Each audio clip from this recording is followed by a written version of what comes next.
যাননি দশরথ মাঝি। প্রায় 10 বছর চলে যায়।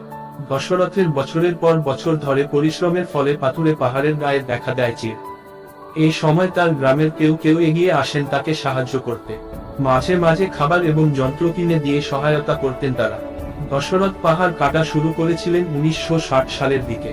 এর প্রায় 22 বছর পর 1982 সালে একদিন তিনি তার পথ থেকে সরান শেষ পাথরটি।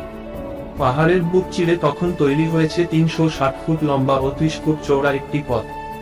সম্রাট শাহজাহান স্ত্রী মমতাজের জন্য তাজমহল নির্মাণ করেছিলেন। রাজকোষাগারের অনেক অর্থ খরচ করে প্রায় 20,000 শ্রমিক দিয়ে তৈরি হয়েছিল তার তাজমহল।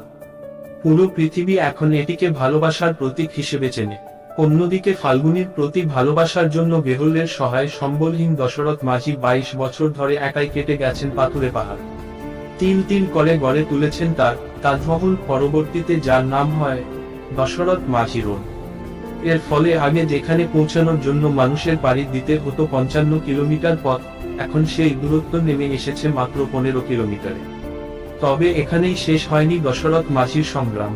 এই রাস্তাকে মেইন রোডের সাথে সংযুক্ত করার জন্য তিনি প্রধানমন্ত্রীর কাছে আবেদন করতে দিল্লি যাওয়ার সিদ্ধান্ত নেন। কিন্তু দিল্লি যাওয়ার মতো আর্থিক সঙ্গতি তার নেই। যে মানুষ 22 বছর ধরে পাহাড় ভাঙতে পারে তার কাছে আর এমন কি। তিনি পায়ে হেঁটেই রওনা দেন বিহার থেকে দিল্লি। পথে যেতে যেতে সকল স্টেশন মাস্টারের কাছ থেকে স্বাক্ষর সংগ্রহ করেন তিনি।